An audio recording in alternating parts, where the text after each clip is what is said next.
எல்லாம் ஓகே.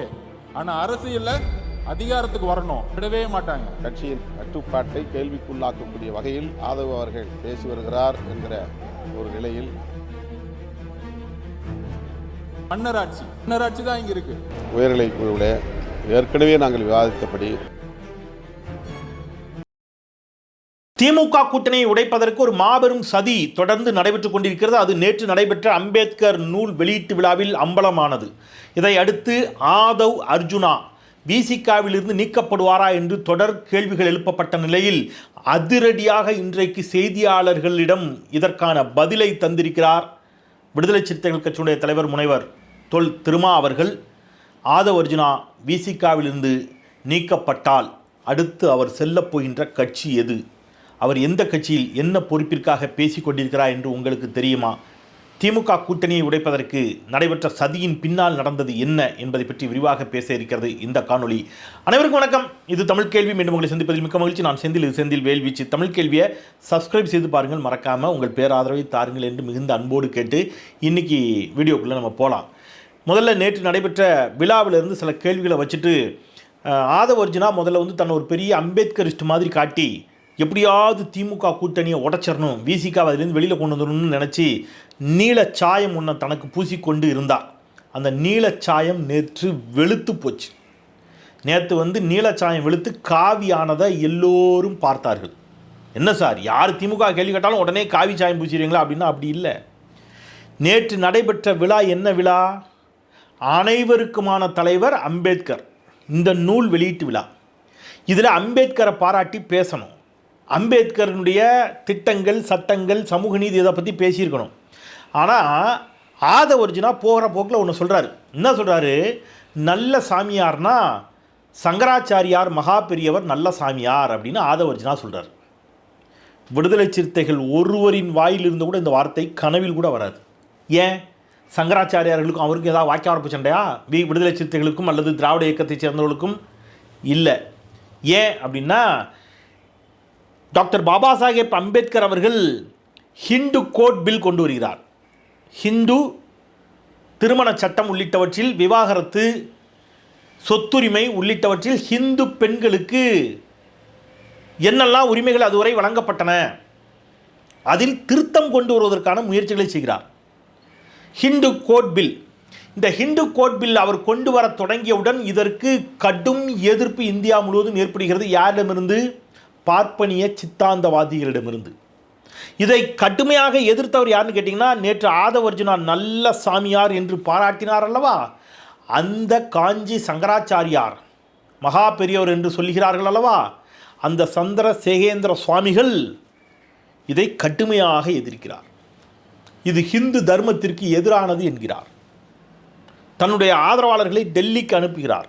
போய் சொல்லுங்கள், இந்த சட்டத்தை ஒருபோதும் இந்த சட்ட திருத்தத்தை ஏற்றுக்கொள்ள முடியாது என்று சொல்லி அந்த சட்ட திருத்தத்தை அமல்படுத்த முடியாத ஒரு நிலைக்கு பாபா சாஹேப் அம்பேத்கர் தள்ளப்படுகிறார்.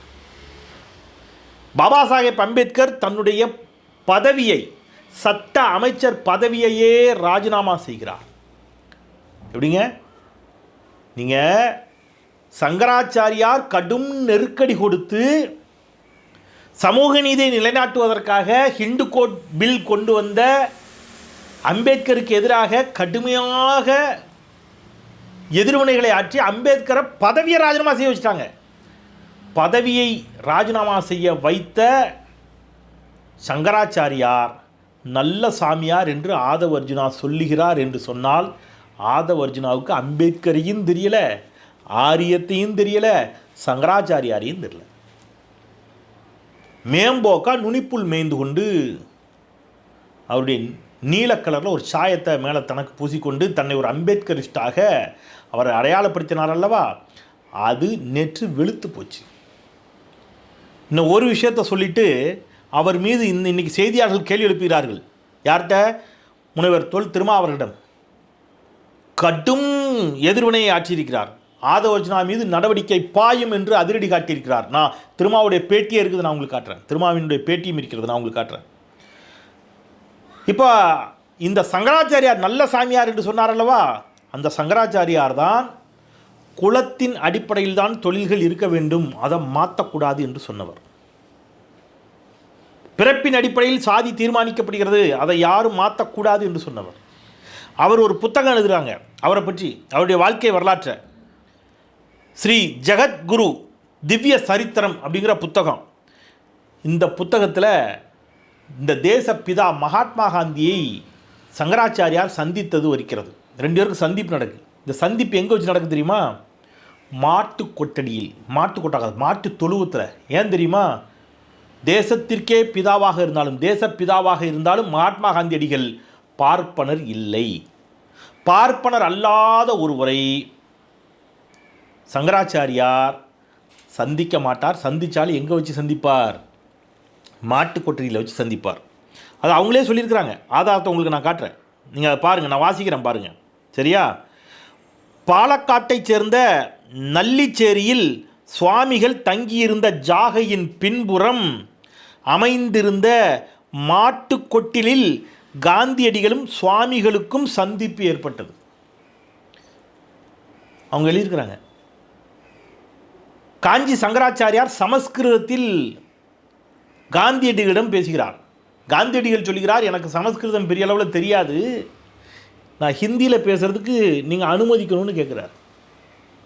இதான் ஆட்சி மொழி காவலர் சொல்லுகிறார், சங்கராச்சாரியார் தமிழை நீஷ பாஷை என்று சொன்னார். ஸ்நானம் பண்ணிவிட்டார், பூஜையில் இருக்கிறார்.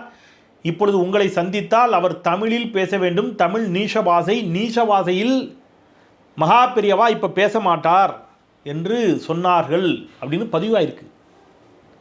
அப்போ தமிழை நீஷ பாஷை என்று சொன்னவர், அம்பேத்கர் கொண்டு வந்த ஹிந்து கோட் பில்லை எதிர்த்தவரை அம்பேத்கருடைய புத்தக வெளியீட்டு விழாவிலேயே ஒருவர் நல்ல சாமியார்னு பாராட்டுறாருனா அவருடைய ஐடியாலஜியினுடைய டெப்த் என்னவா இருக்குங்கிறத பொதுமக்கள் புரிந்து கொள்ள வேண்டும் என்பதற்காக சொல்கிறேன். மற்றபடி நமக்கும் ஆதவர்ஜனாவுக்கும் தனிப்பட்ட வாய்க்கால் சண்டையாக ஒன்றும் கிடையாது.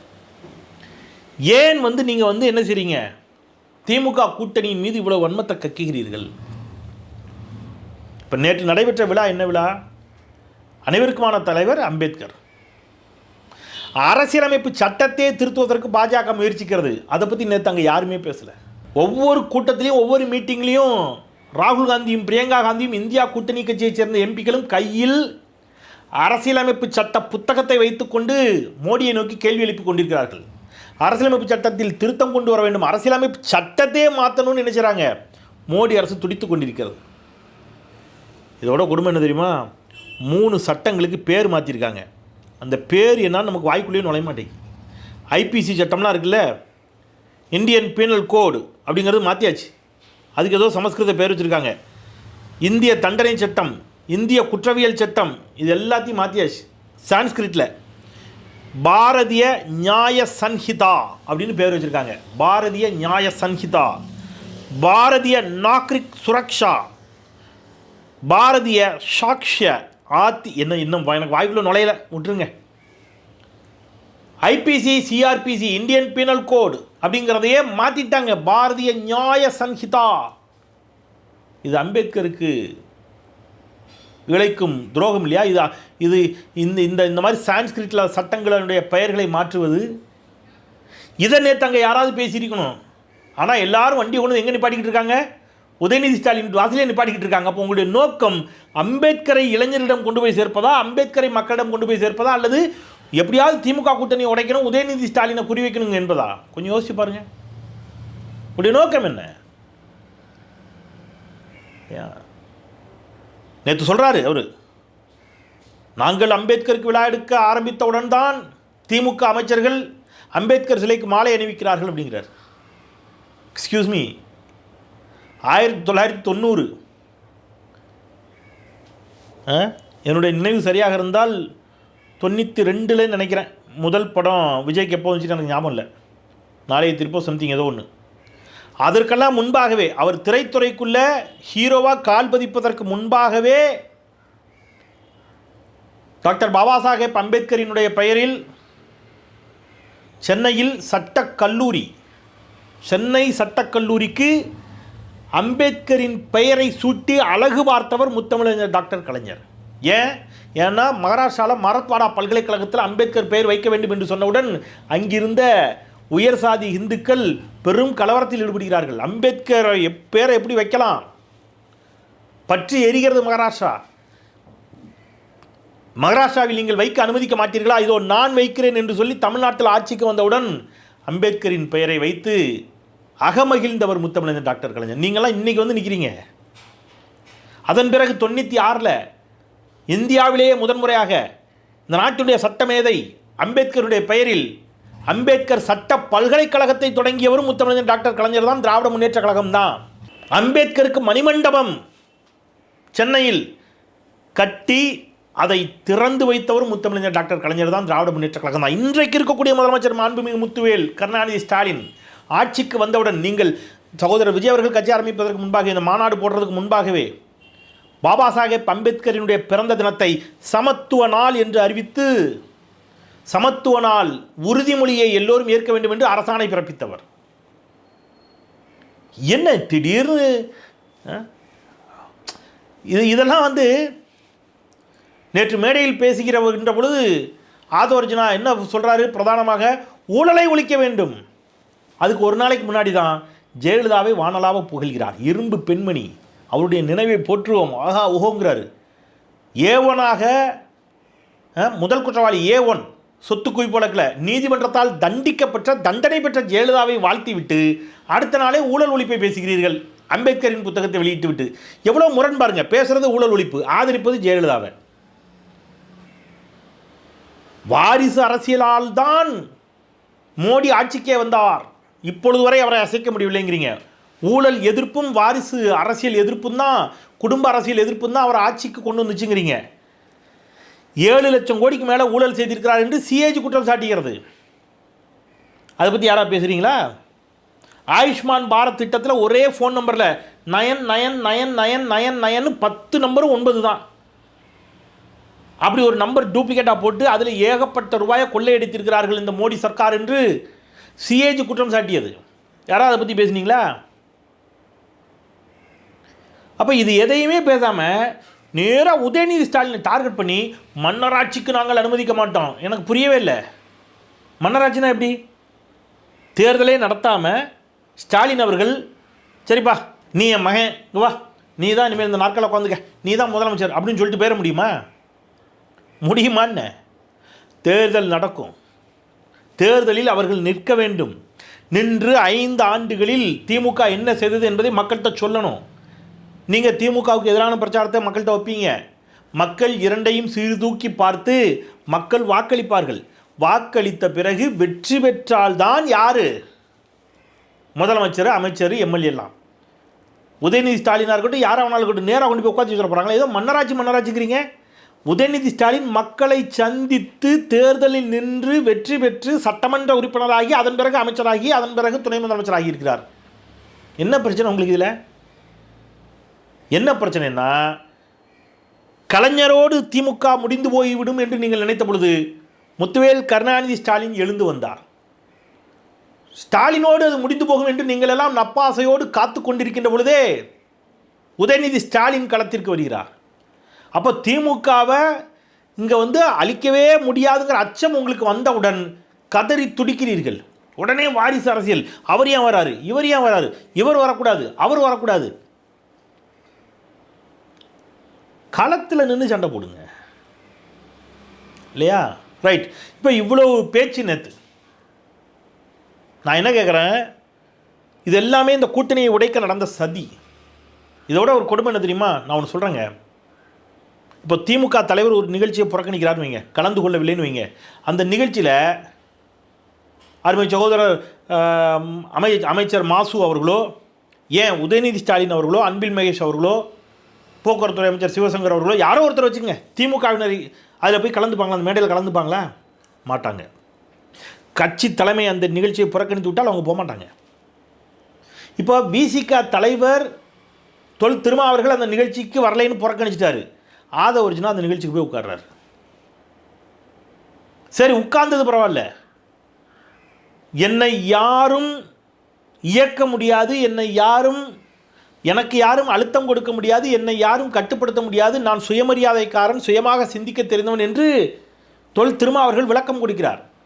நாட்டு நலன் கருதி இந்தியா கூட்டணி வலிமையாக இருக்க வேண்டும் என்ற காரணத்திற்காக நாங்கள் திமுக கூட்டணியில் தான் தொடர்வோம். தேவையற்ற குழப்பங்களை ஏற்படுத்த விரும்பவில்லை என்று சொன்ன பிறகு அவர் திமுக கூட்டணி கட்சிகள் கொடுத்த, குறிப்பாக திமுக கொடுத்த அழுத்தத்திற்கு அடிபணிந்து திருமா அந்த கூட்டத்தில் பங்கேற்கவில்லை என்று நடிகர் திரு விஜய் அவர்கள் பேசுகிறார். ஆதவ் அர்ஜுனா கைத்தட்டுறார். கட்சிக்காரனாக இருந்தால் என்ன செய்யணும்? கோவம் வரணும்ல. என்ன கேட்கணும்? ஏங்க எங்கள் தலைவர் அழுத்தங்களுக்கு அடிபணியக்கூடியவர் என்று எப்படிங்க நீங்கள் சொல்லலாம்? எங்கள் தலைவர் அல்லது நாகரிகமாவது மறுப்பு தெரிவிக்கணும், குறைஞ்சபட்சம் கை தட்டாமலாவது இருக்கணும்ல. சரி, விஜய் பேசிட்டாரு, நம்ம ஒன்றும் பண்ண முடியாது, அவருடைய கருத்து. நீங்கள் கை தட்டுறீங்க அப்படின்னா என்ன அர்த்தம்? திருமா அவர்கள் அழுத்தத்திற்கு அடிபணிந்து விட்டார் என்ற நடிகர் திரு விஜய் அவருடைய கருத்தை நீங்கள் ஏற்றுக்கொள்கிறீர்கள். இது திருமாவை சிறுமைப்படுத்துவது இல்லையா? அவர் திமுக கூட்டணியில் இருந்த பொழுதும் தன்னுடைய எம்எல்ஏ பதவியை, சட்டமன்ற உறுப்பினர் பதவியை ராஜினாமா பண்ணிட்டு வந்தவர் தானே. என்ன அழுத்தம் இருக்கு? அப்போது இது எப்படியாவது இந்த கூட்டணியை ஒட்டச்சரணுங்கிறதுக்காக திருப்பி திருப்பி திருப்பி திருப்பி ஒரு புறம் ஊழல்வாதி ஜெயலலிதாவை பாராட்டிவிட்டு இன்னொரு பக்கம் திமுக மீது ஊழல் பழியை சுமத்துவது, ஒரு பக்கம் அம்பேத்கரை தூக்கி பிடிச்சிட்டு இன்னொரு பக்கம் சங்கராச்சாரியாரை வாழ்க என்று போற்றி பாராட்டுவது. அப்போது உங்களுடைய நோக்கம் திமுக கூட்டணி சிதைப்பது மட்டும்தான், அதை தாண்டி வேறு ஒன்றும் இல்லை. இப்போ திருமாவர்களுக்கு வருவோம். இப்போ இது எல்லாரும் யாரை கேள்வி கேட்டாங்க? சரிங்க, இவர் பேசுகிறாருங்க, இவர் இருக்கட்டும், இவர் பேசட்டும். திருமாவர்கள் மூத்த அரசியல்வாதி, ஆளுமை மிக்க தலைவர், அறிவார்ந்த தலைவர், அவர் ஏன் இதற்கு இடம் கொடுக்கிறார் என்று எல்லோரும் கேட்ட கேள்விக்கு திருமாவர்கள் இன்றைக்கு ஊடகவியலாளர்களிடம் பதில் சொல்லிட்டார். காத்திரமாக சொல்லியிருக்கிறார், தெளிவாக சொல்லியிருக்கிறார், தீர்க்கமாக சொல்லியிருக்கிறார். திருமா என்ன சொன்னார் அப்படிங்கிறத நீங்களே பாருங்கள். அதாவது திமுக தலைமையிலான கூட்டணியில் விடுதலை சிறுத்தைகள் அங்கம் வகிக்கிறது. இந்த நிலையிலே திமுக கூட்டணியில் குழப்பத்தை ஏற்படுத்தும் வகையில் அவர் கருத்து தெரிவித்து வருகிறார் என்பது உண்மை. அவரிடம் விளக்கம் கேட்போம், உரிய விளக்கம் கிடைக்கும் என்று பார்ப்போம். அதன் பிறகு இயக்க முன்னணி தோழர்களோடு கலந்து பேசுவோம். பார்த்துட்டீங்களா என்ன சொல்றாரு? உயர்நிலை குழு கூட்டத்தில் ஏற்கனவே இது குறித்து பேசப்பட்டு விட்டது. கட்சியினுடைய கட்டுப்பாட்டிற்கு முரணாக, விரோதமாக, எதிராக ஆதவ் அர்ஜுனா தொடர்ந்து பேசி வருகிறார், செயல்பட்டு வருகிறார். எனவே அவர் மீது நடவடிக்கை எடுக்க வேண்டும் என்று உயர்மட்ட குழுவில் பேசப்பட்டது. அதன் அடிப்படையில் அவருக்கு விளக்கம் கேட்டு அவரிடம் விளக்கம் கேட்கப்படும். கட்சியிலேருந்து அவர் திரும்ப சொல்கிறார், நான் யாரையுமே டக்குன்னு எடுத்தவங்க ஒருத்தவங்க அனுப்பிட மாட்டேன், விளக்கம் கேட்கப்படும், அதன் பிறகு நிச்சயமாக நடவடிக்கை எடுக்கப்படும் என்று சொல்லியிருக்கிறார். நிச்சயமாக எடுக்கப்படும் என்ற அந்த நடவடிக்கை நான் இவ்வாறு புரிந்து கொள்கிறேன். விசிகாவில் இனி ஆதவ் அர்ஜுனாவுக்கு இடமில்லை என்று திருமாவர்கள் சொல்லுவார். சரி, ஆதவ் அர்ஜுனா அப்போ அடுத்தது என்ன செய்வார்? அவர் தாவேகாவில் இணைவதற்கு ஆயத்தமாகிவிட்டதாக சில செய்திகள் நமக்கு கிடைக்கின்றன. ஒரு பத்திரிகையாளராக நமக்கு பல்வேறு சோர்ஸ்லேருந்தும் செய்தி வரும். தாவேகாவில் பொருளாளர் பதவிக்கு அவர் காய்களை நகர்த்துவதாக சில செய்திகள் வருகின்றன. இந்த செய்திகள் உண்மையா இல்லையா என்பதை காலம் நமக்கு உணர்த்தும்.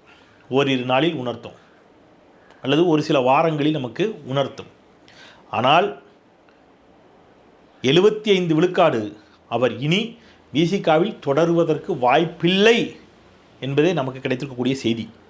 இல்லை, எனக்கு என்ன வருத்தம் அப்படின்னா, திருமாவர்கள் திமுக கூட்டணியினுடைய நிர்பந்தத்திற்கு அல்லது திமுகவினுடைய நிர்பந்தத்திற்கு அடிபணிந்து விட்டார் என்று திரு விஜய் அவர்கள் பேசுகின்ற பொழுது கைத்தட்டி அதை வரவேற்று அதன் மூலம் திருமாவர்களுடைய அரசியல் ஆளுமையை சிறுமைப்படுத்தி பார்க்கின்ற ஆதவ் அர்ஜுனாவை வாழ்க என்று சொல்லக்கூடிய சில நண்பர்கள், சிறுத்தைகள், நம்முடைய தோழர்கள் காலம் முழுவதும் சமூக நீதி பக்கம் நிற்கக்கூடிய நாட் ஒன்லி மீ, நம்மை போன்ற இன்ன பிற சகோதரர்களை வசைபாடும் போக்கு அப்படிங்கிறது ரொம்ப ஆச்சரியமாக இருக்குது. ஒரு சில சகோதரர்களை சொல்கிறேன். அதனால் திமுகவின் மீது இருக்கக்கூடிய வெறும் வன்மத்தை மட்டும் மனதில் வைத்துக்கொண்டு, திமுக அவ்வளோ செஞ்சுருக்குது, நிறைய செஞ்சுருக்கு. மணிப்பூர் கலவரமும் இங்கு நடக்கக்கூடிய தனிப்பட்ட கிரைம்ஸையும் ஒப்பிட்டு பார்ப்பது அப்படிங்கிறது சரியான ஒப்பீடா அப்படிங்கிறத நான் மக்கள் பாறைக்கு விடுறேன். அது அரசே நடத்தக்கூடிய குற்றங்கள், அரசு அதை என்கரேஜ் பண்ணுது. அதனால் நிறைய இருக்குது. சமத்துவபுரத்தை தந்தவர் கலைஞர். எல்லாரும் ஊர் தனியாக சேரி தனியாக மக்கள் பிரிஞ்சிருக்காங்க, ஏன் எல்லாரும் ஒரு இடத்துல வசிக்க முடியாதா என்ற கான்செப்ட் எது? சமத்துவபுரம். பாப்பாப்பட்டி கீரிப்பட்டி தேர்தலை நடத்தவே முடியாது என்ற நிலையில் ஆட்சி மாற்றம் ஏற்படுகிறது. மீண்டும் கலைஞர் ஆட்சிக்கு வருகிறார். பாப்பாப்பட்டிக்கும் கீரிப்பட்டிக்கும் அந்த டைம் முடிஞ்சிடுச்சு, பீரியட். தட் மீன்ஸ் அது தனித்தொகுதியாக இருந்து அது முடிஞ்சிடுச்சு. இப்போ வேறு தொகுதிக்கு தொகுதி இந்த தொகுதி தனித்தொகுதியிலேருந்து விடுபட்டு போச்சு. பரவாயில்ல, அப்பா நிம்மதிப்பா, தலைவலியாக இருந்துச்சு, அதோட போச்சே, பரவாயில்ல அப்படின்னு நினைக்கல கலைஞர். ஒரு சட்ட திருத்தம் கொண்டு வந்து மீண்டும் பாப்பாப்பட்டி கீரிப்பட்டிக்கு டயத்தை எக்ஸ்டெண்ட் பண்ணி அதை தனித்தொகுதியாகவே மாற்றி அந்த தனித்தொகுதியில் தலித் வேட்பாளர்களை களமிறக்கி வெற்றி பெறச் செய்து அவர்களுக்கு ஆயுதம் தாங்கிய காவல்துறை பாதுகாப்பை கொடுத்து, அப்போ சேலஞ்ச் இருக்குது, சவால் இருக்குது. இங்கே எல்லாமே சூப்பர், ஒரு பிரச்சனை இல்லைன்னா யாரும் சொல்லலை. ஆனால் இந்த சமூக நீதி சார்ந்த சிக்கல்கள், சாதியம் சார்ந்த சிக்கல்கள் என்பது வெறும் திமுக ஆட்சியில் தொடங்கியதும் அல்ல, திமுக ஆட்சியில் முடிய போகிறதும் அல்ல. அம்பேத்கர் அடக்குமுறைகளுக்கு உள்ளாக்கப்பட்டார் அல்லவா, திமுகவினரால் உள்ளாக்கப்பட்டார். திமுக அதுக்கு காரணம் இல்லை. அப்போ மகாராஷ்டிராவில் அவர் அடக்குமுறை என்ன செய்கிறார், சந்திக்கிறார். மகாத்மா காந்தி சந்தித்தார், பார்த்தோம். அப்போ இந்தியா முழுவதும் இந்த சாதிய ஏற்றத்தாழ்வுகள் இருப்பதற்கு காரணம் என்ன? இந்த ஸ்ட்ரக்சர், இந்த அமைப்பு முறை, வர்ணாசிரம அடுக்கு. இதை பற்றி நீங்கள் நேற்று யாராவது மீட்டிங்கில் பேசினீங்களா? சகோதரர் விஜய் அவர்கள் பேசினாரா? அல்லது ஆதவர்ஜுனாவோ யாராவது இந்த அடுக்குமுறை என்ன, இதுதான் பிரச்சனை, இதுதான் வேறு, இதை ஒட்டைக்கணும்னு யாராவது பேசுனீங்களா? யாரும் பேசலை. திமுக மாற்றிட்டா இந்த மொத்த பிரச்சனையும் சரியாயிருங்கிற மாதிரியே பேசுறது மக்களை ஏமாற்றம் செய்யலாம் இல்லையா? இறுகி போயிருக்குது அந்த அடுக்குமுறை, அதான பிரதான பிரச்சனை. சரி, அதை ஒட்டைப்பதற்கு திமுக முயற்சி செஞ்சுதானா? முயற்சி செஞ்சுருக்குல்ல, அதை ஒத்துக்கணும்ல. சரி, நீங்கள்லாம் எவ்வளோ முயற்சி பண்ணியிருக்கீங்க அதுக்காக? சாதிய அடக்குமுறைகளுக்கு எதிரான எத்தனை போராட்டங்களை நீங்கள் நடத்திட்டீங்க எல்லாரும், இன்றைக்கு கேட்பவர்கள் எல்லாரும். மனசாட்சியோட பேசும்.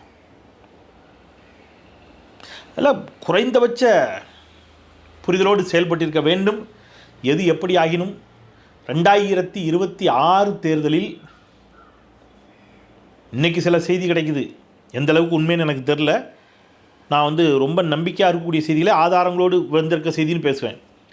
இது போன்ற செய்திகளை சொல்லுகின்ற பொழுது நானே தெளிவாக சொல்லிடுறேன், சில செவிவழி செய்திகள் எந்த அளவிற்கு இதனுடைய உண்மைத்தன்மை இருக்கும்னு தெரியல. இன் ஃபியூச்சரில் நம்ம செக் பண்ணுவோம். அதிமுக, பாமக, நாம் தமிழர் கட்சி உள்ளிட்டவர்கள் கூட ஓரணியில் சேருவதற்கு வாய்ப்பு இருக்குது அப்படின்னு இன்றைக்கி ஒரு செய்தி வருது. ஸோ எப்படி ஆகினும் 2026 திமுக மீண்டும் ஆட்சி அதிகாரத்துக்கு வந்துவிடுவதை தடுத்து விட வேண்டும் என்று ஒரு கூட்டம், குறிப்பாக ஆரிய சித்தாந்தவாதிகள் துடித்து கொண்டிருக்கிறார்கள். அவர்களுக்கு ஆதவர்ஜுனா போன்றவர்கள் துணை போய் கொண்டிருக்கிறார்கள் என்பதுதான் அவருடைய பேச்சிலிருந்து நமக்கு எழுகின்ற சந்தேகங்கள், ஐயங்கள்.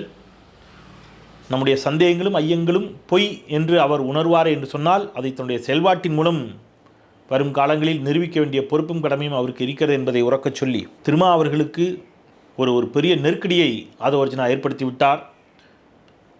அதை நிச்சயம் தன்னுடைய அரசியல் சாதுரியத்தாலும் நீண்ட நெடிய அனுபவத்தாலும் அந்த நெருக்கடியை உடைத்து அவர் கன்வே பண்ண வேண்டிய செய்தியை சிறுத்தைகளுக்கும் தமிழ்நாட்டு மக்களுக்கும் கன்வே பண்ணுவார் என்ற நம்பிக்கையோடு விடைபெறுகின்றேன், நிறைவு செய்கின்றேன். மீண்டும் ஒரு முறை தமிழ் கேள்வியை சப்ஸ்கிரைப் செய்து பாருங்கள், உங்கள் பேராதரவை தாருங்கள் என்று அன்போடு கேட்டு, குரலற்றவர்களின் குரலாய் நான் செந்தில். நன்றி.